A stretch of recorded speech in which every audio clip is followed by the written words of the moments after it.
Hey guys, welcome back to my channel.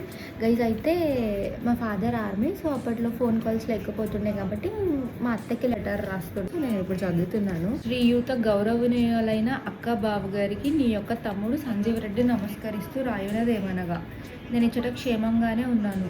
నా గురించి మీరేం ఫికర్ చేయవద్దు. మల్కాపూర్ నుండి ఎప్పుడు వచ్చావు? అక్కడ అందరూ క్షేమంగా ఉన్నారో లేదో తెలుపగలవు.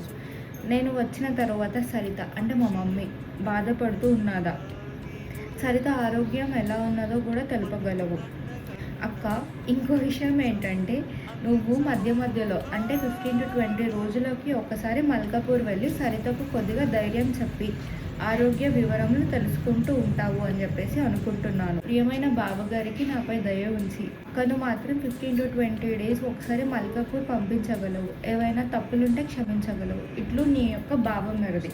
గైజ్, ఆయన రాసిన ప్రతి లైన్ మా మమ్మీ కోసమే ఉంది.